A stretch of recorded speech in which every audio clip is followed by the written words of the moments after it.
Chapter 1. I accidentally vaporized my math teacher. Look, I didn't want to be a half-blood. If you're reading this because you think you might be one, my advice is close this book right now. Believe whatever lie your mom or dad told you about your birth and try to lead a normal life. Being a half-blood is dangerous. It's scary. Most of the time, it gets you killed in painful, nasty ways. If you're a normal kid reading this because you think it's fiction, great. Read on. I envy you for being able to believe that none of this ever happened. But if you recognize yourself in these pages, if you feel something stirring inside, stop reading immediately. You might be one of us. And once you know that, it's only a matter of time before they sense it too and they'll come for you. Don't say I didn't warn you. My name is Percy Jackson. I'm 12 years old. Until a few months ago, I was a boarding student at Yancey Academy, a private school for troubled kids in upstate New York. Am I a troubled kid? Yeah. You could say that. I could start at any point in my short, miserable life to prove it, but things really started going bad last May. When our 6th grade class took a field trip to Manhattan, 28 mental case kids and 2 teachers on a yellow school bus heading to the Metropolitan Museum of Art to look at ancient Greek and Roman stuff. I know it sounds like torture. Most Yancey field trips were, but Mr. Brunner, our Latin teacher, was leading this trip, so I had hopes. Mr. Brunner was this middle-aged guy in a motorized wheelchair. He had thinning hair and a scruffy beard and a frayed tweed jacket, which always smelled like coffee. You wouldn't think he'd be cool, but he told stories and jokes and let us play games in class. He also had this awesome collection of Roman armor and weapons, so he was the only teacher whose class didn't put me to sleep. I hoped the trip would be okay. At least I hoped that for once I wouldn't get in trouble. Boy, was I wrong. See, bad things happen to me on field trips. Like at my 5th grade school, when we went to the Saratoga battlefield, I had this accident with a Revolutionary War cannon. I wasn't aiming for the school bus, but of course I got expelled anyway. And before that, at my 4th grade school, when we took a behind-the-scenes tour of the Marine World Shark Pool, I sort of hit the wrong lever on the catwalk and our class took an unplanned swim. And the time before that, well, you get the idea. This trip, I was determined to be good.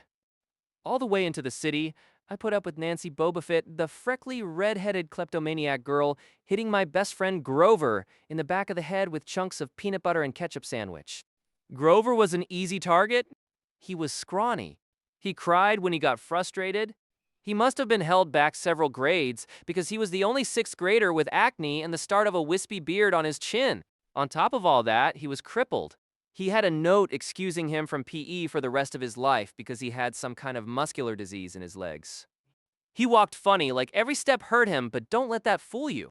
You should have seen him run when it was enchilada day in the cafeteria. Anyway, Nancy Bobofit was throwing wads of sandwich that stuck in his curly brown hair, and she knew I couldn't do anything back to her because I was already on probation. The headmaster had threatened me with death by in-school suspension if anything bad, embarrassing, or even mildly entertaining happened on this trip. I'm going to kill her. Grover tried to calm me down. It's okay. I like peanut butter. He dodged another piece of Nancy's lunch. That's it. I started to get up, but Grover pulled me back to my seat. You're already on probation. You know who'll get blamed if anything happens. Looking back on it, I wish I decked Nancy Bobofit right then and there. In-school suspension would have been nothing compared to the mess I was about to get myself into. Mr. Brunner led the museum tour. He rode up front in his wheelchair, guiding us through the big, echoey galleries, past marble statues and glass cases full of really old black and orange pottery. It blew my mind that this stuff had survived for 2,000, 3,000 years. He gathered us around a 4-meter-tall stone column with a big sphinx on the top and started telling us how it was a grave marker, a steal for a girl about our age. He told us about the carvings on the sides. I was trying to listen to what he had to say because it was kind of interesting, but everybody around me was talking, and every time I told them to shut up, the other teacher's chaperone, Mrs. Dodds, would give me the evil eye. Mrs. Dodds was this little math teacher from Georgia who always wore a black leather jacket even though she was 50 years old. She looked mean enough to ride a Harley right into your locker. She had come to Yancey halfway through the year when our last math teacher had a nervous breakdown. From her first day, Mrs. Dodds loved Nancy Bobofit and figured I was devil spawn. She would point her crooked finger at me and say, "Now, honey, real sweet," and I knew I was going to get after school detention for a month. One time, after she'd made me erase answers out of old maths workbooks until midnight, I told Grover I didn't think Mrs. Dodds was human. He looked at me real serious. You're absolutely right. Mr. Brunner kept talking about Greek funeral art. Finally, Nancy Bobofit snickered something about the naked guy on the steel, and I turned around. Will you shut up? It came out louder than I meant it to. The whole group laughed. Mr. Brunner stopped his story. Mr. Jackson, did you have a comment? My face was totally red. No, sir. Mr. Brunner pointed to one of the pictures on the steel.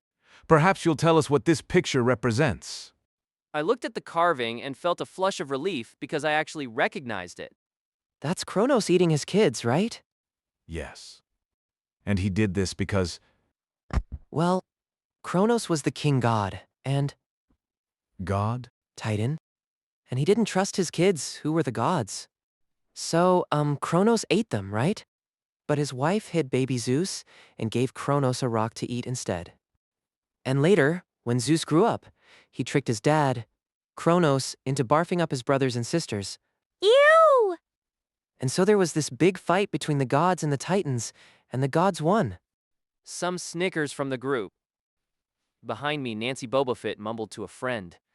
Like we're going to use this in real life. Like it's going to say on our job applications, please explain why Kronos ate his kids. And why, Mr. Jackson, to paraphrase Miss Bobofit's excellent question, does this matter in real life? Busted. Shut up. At least Nancy got in trouble too. Mr. Brunner was the only one who ever caught her saying anything wrong. He had radar ears. I thought about his question and shrugged. I don't know, sir. I see. Well, half credit, Mr. Jackson.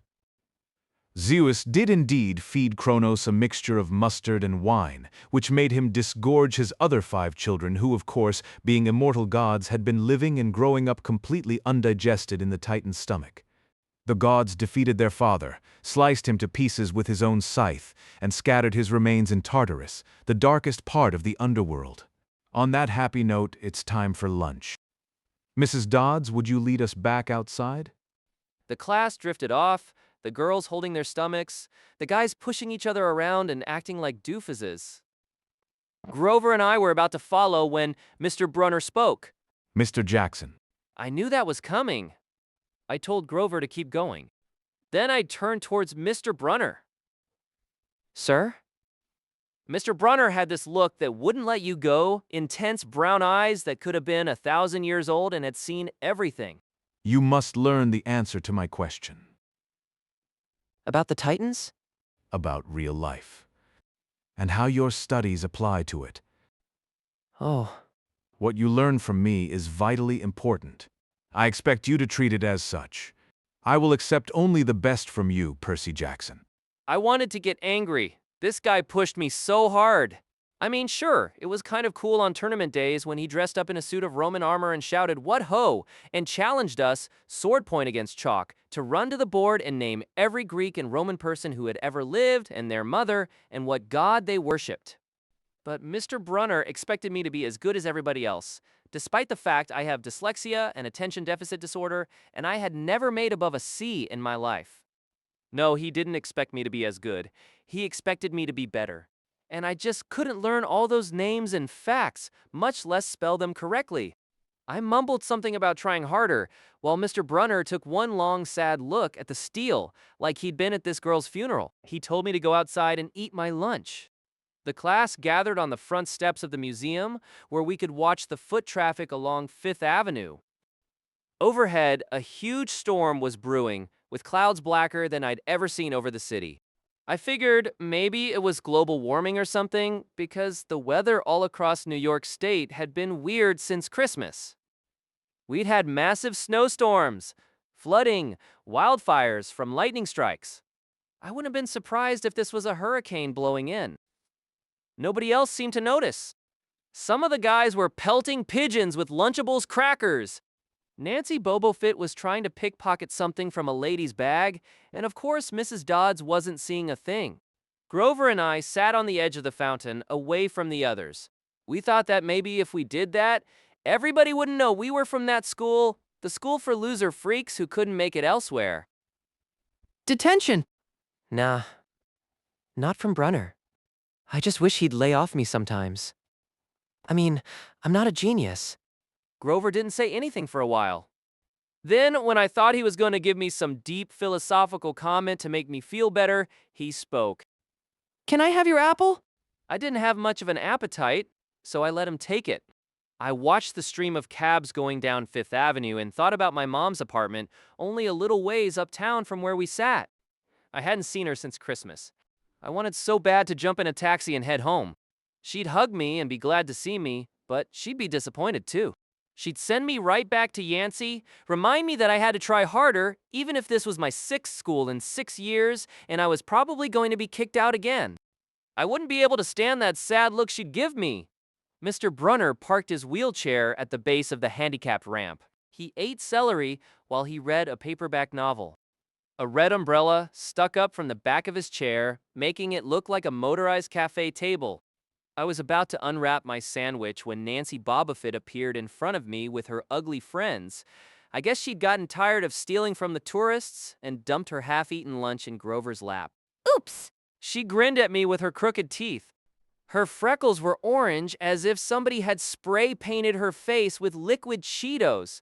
I tried to stay cool. The school counselor had told me a million times, count to 10, get control of your temper. But I was so mad my mind went blank. A wave roared in my ears. I don't remember touching her, but the next thing I knew, Nancy was sitting on her butt in the fountain, screaming. Percy pushed me. Mrs. Dodds materialized next to us. Some of the kids were whispering. I didn't know what they were talking about. All I knew was that I was in trouble again. As soon as Mrs. Dodds was sure poor little Nancy was okay, promising to get her a new shirt at the museum gift shop, etc., etc., Mrs. Dodds turned on me. There was a triumphant fire in her eyes, as if I'd done something she'd been waiting for all semester. Now, honey. I know. A month erasing textbooks. That wasn't the right thing to say. Come with me. Wait, it was me. I pushed her. I stared at him, stunned. I couldn't believe he was trying to cover for me. Mrs. Dodds scared Grover to death? She glared at him so hard his whiskery chin trembled. I don't think so, Mr. Underwood. But You will. Stay here. Grover looked at me desperately. it's okay, man. Thanks for trying. Honey, now. Nancy Bobofit smirked. I gave her my deluxe I'll kill you later stare. I then turned to face Mrs. Dodds, but she wasn't there. She was standing at the museum entrance, way at the top of the steps, gesturing impatiently at me to come on. How'd she get there so fast? I have moments like that a lot, when my brain falls asleep or something, and the next thing I know I've missed something as if a puzzle piece fell out of the universe and left me staring at the blank place behind it. The school counselor told me this was part of the ADHD, my brain misinterpreting things. I wasn't so sure. I went after Mrs. Dodds. Halfway up the steps, I glanced back at Grover. He was looking pale, cutting his eyes between me and Mr. Brunner, like he wanted Mr. Brunner to notice what was going on, but Mr. Brunner was absorbed in his novel. I looked back up. Mrs. Dodds had disappeared again. She was now inside the building, at the end of the entrance hall. Okay, I thought, she's gonna make me buy a new shirt for Nancy at the gift shop. But apparently that wasn't the plan. I followed her deeper into the museum. When I finally caught up to her, we were back in the Greek and Roman section. Except for us, the gallery was empty. Mrs. Dodds stood with her arms crossed in front of a big marble frieze of the Greek gods. She was making this weird noise in her throat, like growling. Even without the noise, I would have been nervous. It's weird being alone with a teacher, especially Mrs. Dodds. Something about the way she looked at the frieze, as if she wanted to pulverize it. You've been giving us problems, honey. I did the safe thing. Yes, ma'am. She tugged on the cuffs of her leather jacket. Did you really think you would get away with it? The look in her eyes was beyond mad. It was evil. She's a teacher, I thought nervously. It's not like she's gonna hurt me. I'll try harder, ma'am. Thunder shook the building. We are not fools, Percy Jackson. It was only a matter of time before we found you out. Confess, and you will suffer less pain. I didn't know what she was talking about. All I could think of was that the teachers must have found the illegal stash of candy I'd been selling out of my dorm room. Or maybe they'd realized I got my essay on Tom Sawyer from the internet without ever reading the book, and now they were going to take away my grade. Or worse, they were going to make me read the book. Well, Ma'am, I don't. your time is up. Then the weirdest thing happened. Her eyes began to glow like barbecue coals. Her fingers stretched, turning into talons. Her jacket melted into large, leathery wings. She wasn't human. She was a shriveled hag with bat wings and claws and a mouth full of yellow fangs, and she was about to slice me to ribbons. Then things got even stranger. Mr. Brunner, who'd been out in front of the museum a minute before, wheeled his chair into the doorway of the gallery, holding a pen in his hand. What ho, Percy? He tossed the pen through the air. Mrs. Dodds lunged at me. With a yelp, I dodged and felt talons slash the air next to my ear. I snatched the ballpoint pen out of the air, but when it hit my hand, it wasn't a pen anymore. It was a sword, Mr. Brunner's bronze sword, which he always used on tournament day. Mrs. Dodds spun towards me with a murderous look in her eyes. My knees were jelly. My hands were shaking so bad I almost dropped the sword. Die, honey. And she flew straight at me. Absolute terror ran through my body. I did the only thing that came naturally. I swung the sword. The metal blade hit her shoulder and passed clean through her body as if she were made of water. Hiss! Mrs. Dodds was a sandcastle in a power fan. She exploded into yellow powder, vaporized on the spot, leaving nothing but the smell of sulfur and a dying screech and a chill of evil in the air, as if those two glowing red eyes were still watching me. I was alone. There was a ballpoint pen in my hand. Mr. Brunner wasn't there. Nobody was there but me. My hands were still trembling. My lunch must have been contaminated with magic mushrooms or something. Had I imagined the whole thing? I went back outside. It had started to rain. Grover was sitting by the fountain, a museum map tented over his head. Nancy Bobofit was still standing there, soaked from her swim in the fountain, grumbling to her ugly friends. When she saw me, she spoke. I hope Mrs. Kerr whipped your butt. Who? Our teacher. Duh. I blinked. We had no teacher named Mrs. Kerr. I asked Nancy what she was talking about. She just rolled her eyes and turned away. I asked Grover where Mrs. Dodds was. Who? But he paused first, and he wouldn't look at me, so I thought he was messing with me. Not funny, man. This is serious. Thunder boomed overhead. I saw Mr. Brunner sitting under his red umbrella, reading his book as if he'd never moved. I went over to him. He looked up, a little distracted. Ah, that would be my pen. Please bring your own writing utensil in the future, Mr. Jackson. I handed it over. I hadn't even realized I was still holding it. Sir, where's Mrs. Dodds? Who? The other chaperone. Mrs. Dodds. The maths teacher. He frowned and sat forward, looking mildly concerned. Percy, there is no Mrs. Dodds on this trip. As far as I know, there has never been a Mrs. Dodds at Yancey Academy. Are you feeling all right?